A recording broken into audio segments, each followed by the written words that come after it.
ఈ ఉదయకాలపు వేళ వాక్యాన్ని వింటున్న మీకు నా హృదయపూర్వకమైన వందనాలు, దేవునికి స్తోత్రాలు. హల్లెలూయా.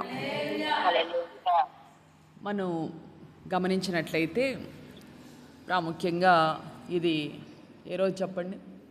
శుక్రవారం రోజు కదా, అవునా? కనుక శుక్రవారం రోజుని చాలా ఒక భయభక్తులు కలిగి ప్రాముఖ్యంగా ఉపవసించి చాలామంది ఒక తీర్మానపూర్వకంగా ప్రార్థన చేసుకునే ఒక దినం. అంటే ఇది ప్రార్థనకి ఈ దినాన్ని కొంచెం ఎక్కువగా చాలా మట్టుకు నియమించుకుంటారు. కనుక ఉదయకాలం నాకు అనిపించింది ప్రార్థన గురించి మాత్రమే చెప్పాలని. కనుక అయితే ఈ సమయంలో ప్రార్థన గురించి చెప్తున్నారా అని అనుకున్నప్పుడే మీ మనసుల్లో కొంతమందిలో ఒక ఆలోచన కూడా వస్తుంది. ఈ వాక్యాన్ని వింటున్న వారి జీవితంలో కావచ్చు, ఎవరికైనా సరే ఏంటంటే ఇప్పటికే మీరు ఏదైనా విషయం కొరకు చాలా దినాలుగా ప్రార్థన చేస్తా ఆ ప్రార్థనకి ఆలస్యం అవుతా, ఒక విధంగా ఆలస్యంగా దేవుని బిడ్డలకు తెలిసింది. ఏదైనా ఒక ప్రార్థన రోజుల తరబడి కూడా అవసరం లేదు. మనసులో అనుకున్న ఒక 2 నిమిషాలు ప్రార్థన చేసినా కూడా దేవుడు కొన్ని ప్రార్థనలకి వెంటనే నిశ్చయితనిస్తాడు. నేను చేస్తాను, తప్పకుండా, నువ్వు ధైర్యంగా ఉండు అనే ఒక నిశ్చయిత వచ్చింది. ఎప్పుడు కూడా మన ప్రార్థన చేసేటప్పుడు కూడా ఎన్ని గంటలు ప్రార్థన చేశాము అనే దానికంటే కూడా ఒక్కొక్కసారి ఆ నిశ్చయిత రోజులు సంవత్సరాలుగా గడిచిన అంటే ఎన్ని దినాలు గడిచినా కూడా ఆ నిశ్చయిత రాదు. అయితే ఎప్పుడైతే నీ మనసులో ఆ నిశ్చయిత కలుగుతుందో అది 1 నిమిషమైనా 2 నిమిషాలైనా అసలు ప్రార్థనకి నీకు ఒక నిశ్చయిత రావాలి. లోపల నీకు ఒక దేవుని యొక్క ధైర్యం నీకు కలిగినప్పుడు నువ్వు ఆమెను ముగించాలి. హల్లెలూయా. కనుక ఏదేమైనా కొన్ని దినాలుగా నువ్వు ప్రార్థన చేస్తున్నా అసలు ఏమీ రెస్పాన్సే లేనట్టుగా దేవుని దగ్గర నుంచి కొన్ని ప్రార్థనలకి ఒకవేళ ప్రార్థనలు చేసి ఒకవేళ నువ్వు అలసిపోయి ఏం ప్రార్థన చేస్తావు, ఏం జరుగుతుంది అని ఒకవేళ నువ్వు విసిగిపోయిన స్థితిలో మరి ఈ రోజున నీవు ఉండుంటే ఉదయకాలం ఈ మాట చెప్తున్నా నాకైనా కొన్నిసార్లు ఈ పరిస్థితి కలిగింది, మీకు కలుగుతుంది. కొన్నిసార్లు అనిపించింది, మనం చాలాసార్లు అనుకొని ఉంటాం, నా ప్రార్థనలకి దేవుడు సమాధానాన్ని ఇవ్వడం లేదు. ఎందుకు ఇవ్వడం లేదు? దేవుడు నన్ను ప్రేమించడం లేదా, లేకపోతే నన్ను పట్టించుకోవట్లేదా, నా మీద అంతగా దేవునికి అంత ఇంట్రెస్ట్గా లేదా, అసలు దేవుడు ఎందుకో నా ప్రార్థన ఆలకించడం లేదని ప్రార్థనకి సమాధానం రానందున మన మనసుల్లో కొన్ని సందేహాలు తలెత్తుతూ ఉంటాయి. చాలా డౌట్లు వస్తూ ఉంటాయి ఒక్కొక్కసారి ప్రార్థనా పరులకి. ఇది అప్పుడప్పుడు చేసేవాళ్ళకి కాదు, ప్రార్థన చేసే ప్రార్థనా పరులకి. వీళ్ళెవరంటే భక్తిహీనులేం కాదు, దేవునికి చాలా ఇష్టంగా ఉండేవాళ్ళు, దేవుని మీద చాలా విశ్వాసం కలిగిన వాళ్ళకి ఇలాంటి మనసుకి వారి గురించి నేను చెప్తుంది ఉదయకాలం.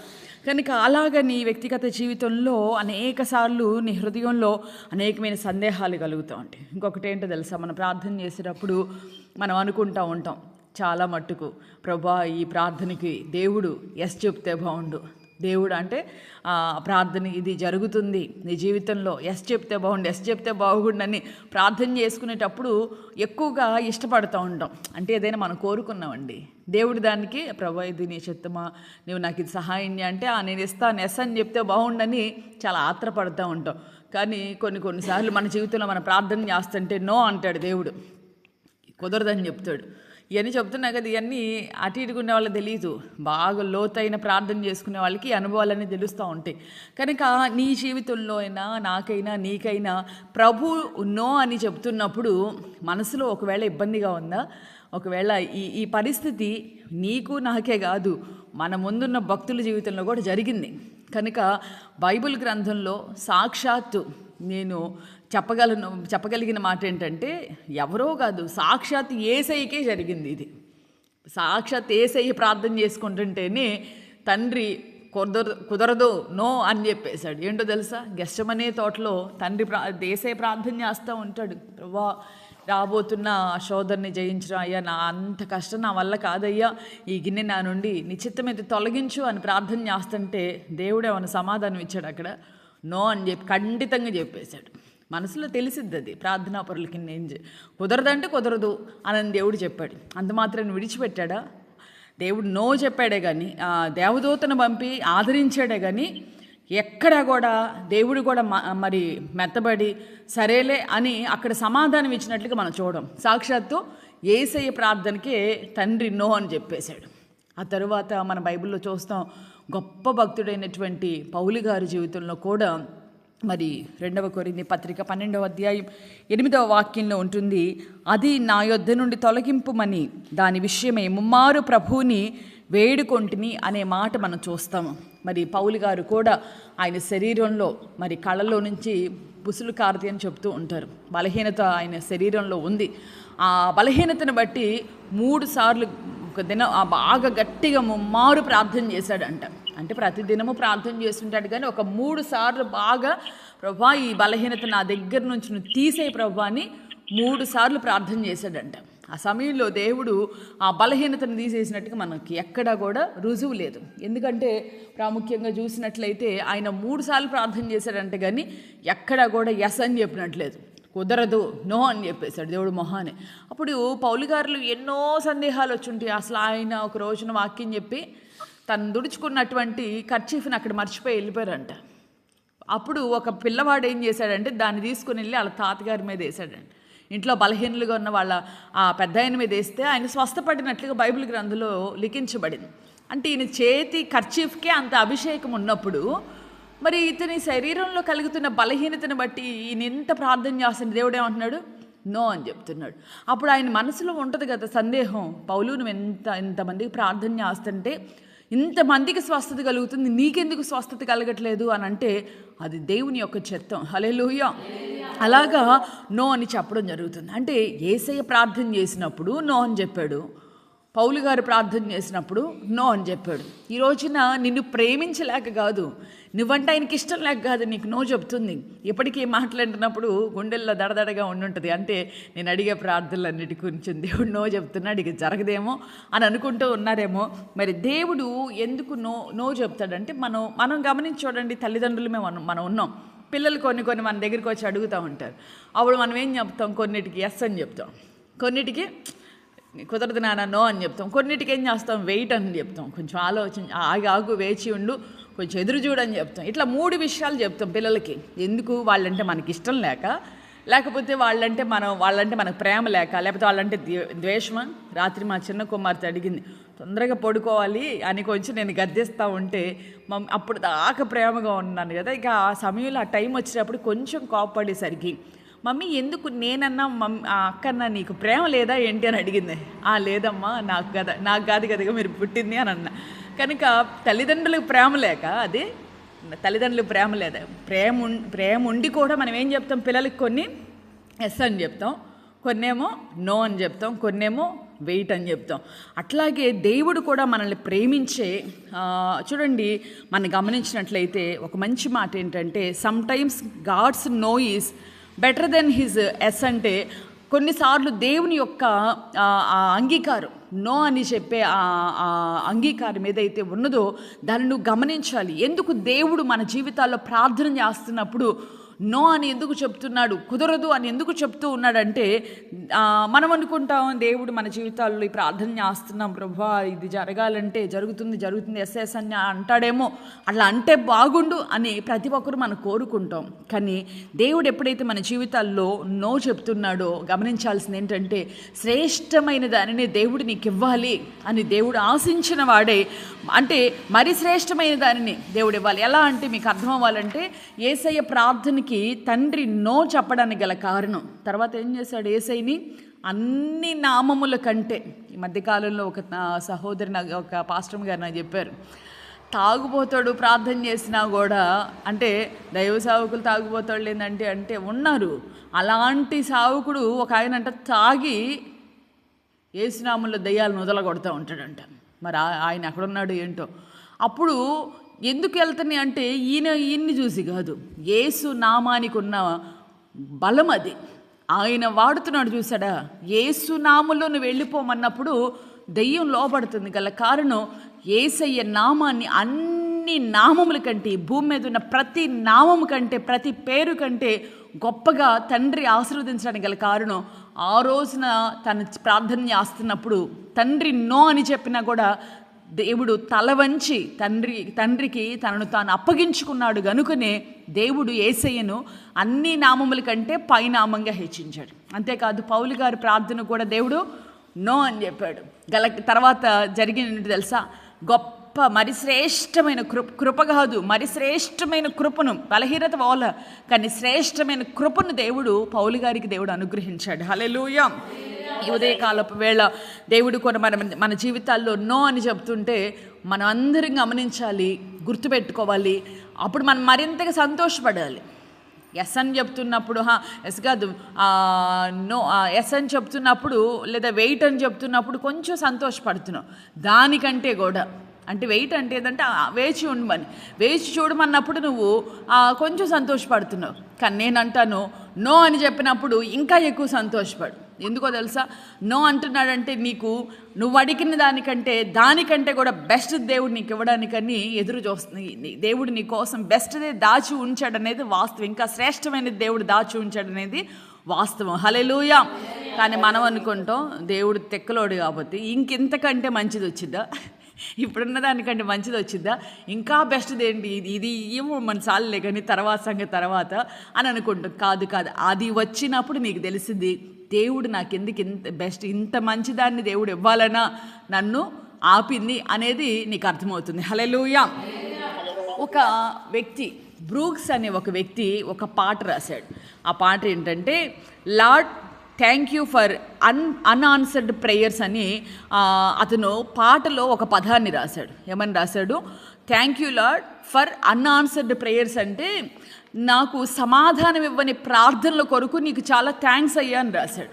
నేను ఏదైతే ప్రార్థన చేస్తున్నానో ఆ ప్రార్థనలకి నీవు సమాధానం ఇవ్వనందుకు నీకు కృతజ్ఞతలన్నీ దేవునికి పాట రాయడం జరిగింది.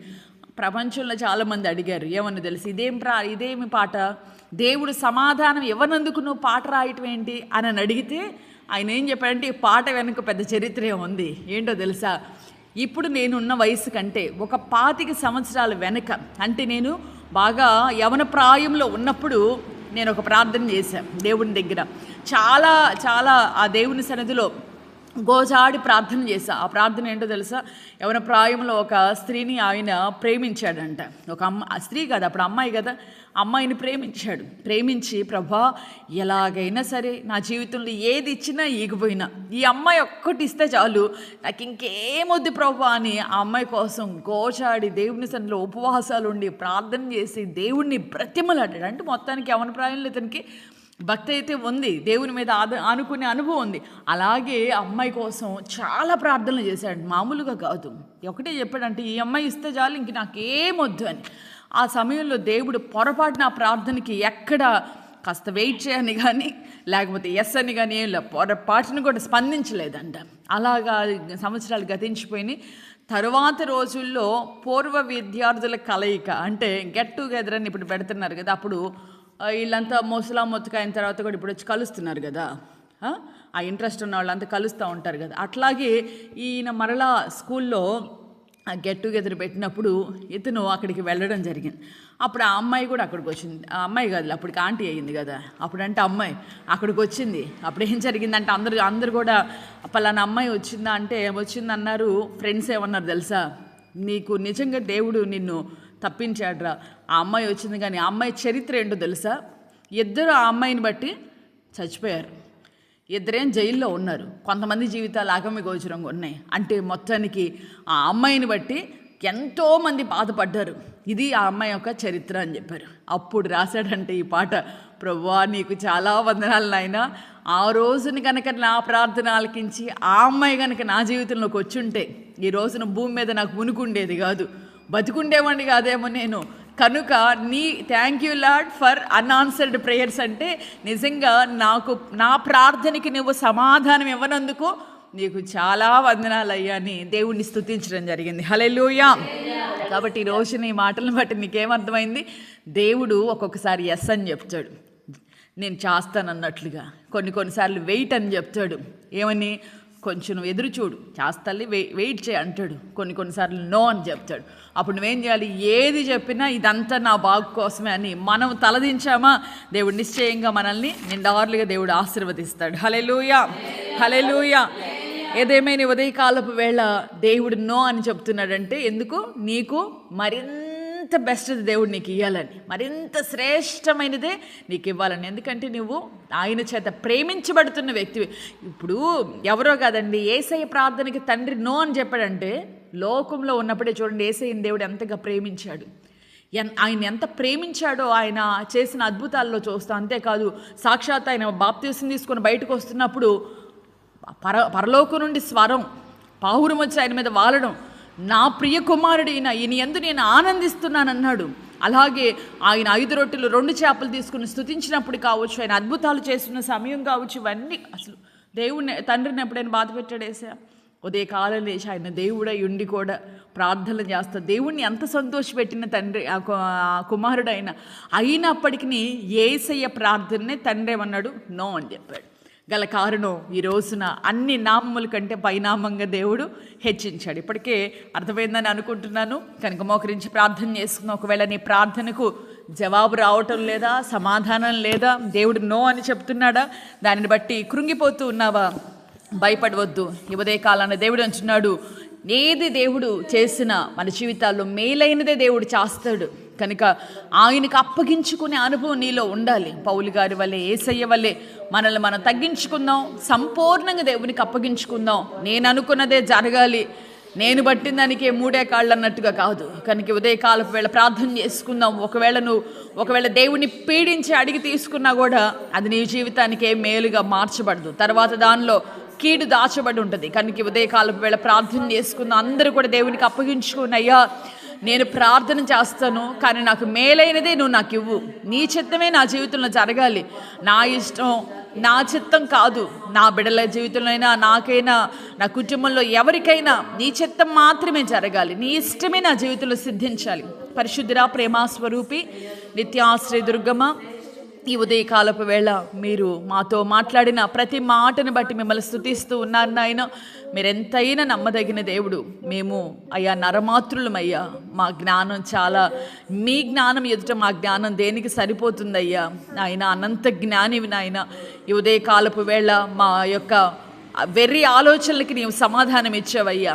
కొన్ని ప్రార్థనలకి నీవు నో అని చెప్తున్నప్పుడు అర్థం కాక, దేవునికి మా మీద ప్రేమ లేదేమోనని, దేవుడు మమ్మల్ని మరచాడేమోనని, దేవుని జ్ఞాపకాల్లో మేము లేమేమోనని ప్రభా మేము ఎంతో కలవరపడుతున్న ఈ వేళ ఉదయకాలమే మాకు ప్రత్యక్షమై తండ్రి వల్లే మాకు అన్ని విషయాల్లో మాకు అన్నీ కూడా అయ్యా తెలియచేశారయ్యా. అందుకొరకే నీకు స్తోత్రం అయ్యా. జవాబు ఇవ్వని ప్రార్థనలు వెనక ఉన్నటువంటి గొప్ప రహస్యాన్ని మీరు మాకు తెలియజేసినందుకే స్తుతిస్తూ ఉన్నామయ్యా. నిజమే నాయన, బ్రూక్స్ నాయన అంతా జరిగిన తర్వాత స్తుతించాడు, కానీ మేము ముందుగానే మీరు మాకు సమాధానం ఇవ్వని అనుభవాలను బట్టి మిమ్మల్ని స్తుతిస్తూ ఉన్నాము నాయన. నీకు స్తోత్రం నాయన. ఏది ఏమైనా ఈ దినమున మేము ప్రార్థన చేయబోతూ ఉండగా ఉపవసించి అనేకులు ప్రార్థన చేస్తున్నారయ్యా. ఆ ప్రార్థనలకు మాకు మేలైన కార్యాలను మీరు చేయండి ప్రభా. మా చిత్తం కాదు నాయన, నీ చిత్తానుసారమైన కార్యాలు మా జీవితాల్లో మీరు ఏది చేసినా అది బెస్ట్గా ఉంటుందని మేము విశ్వసిస్తూ ఉన్నామయ్యా. కనుక నీ చిత్తమైన మార్గాలు మీరు మమ్మల్ని నడిపించవని ఉదయకాలపు దీవెనతో నింపండి. ఇది నాన్న పెళ్లి రోజు కానీ పుట్టినరోజు కానీ ఎవరికైనా ఉంటే అలాంటి వారిని మీరు నిండారులుగా దీవించండి. ఉదయకాలపు దీవెన వర్షాన్ని, ఈ సంవత్సరపు ఆశీర్వాదాన్ని వారికి కలుగు చేయమని ఈ ప్రార్థనలు ఏకీభవించిన బిడ్డల జీవితాల్లో ఇంకా ఏదైనా అయా సమస్యల చేత వారు బాధింపబడుతుంటే వారి కన్నీళ్లు తుడిచి నాట్యంగా మార్చి కుటుంబాల్లో దీవెన ఆశీర్వాదాన్ని కలుగు చేయమని ప్రార్థిస్తూ యేసు నామములు అడిగి వేడుకొనుచు ఉన్నాను తండ్రి, ఆమేన్. దేవుడు నిశ్చయంగా ఈ దినమంతా మీకు తోడై ఉండి మీ ప్రార్థనలకు ఆయన చిత్తానుసారమైన శ్రేష్టమైన సమాధానాన్ని నా దేవుడు మీకు దయచేసి శ్రేష్టమైన వాటితో నా దేవుడు మిమ్మల్ని తృప్తిపరచునుగాక, ఆమేన్.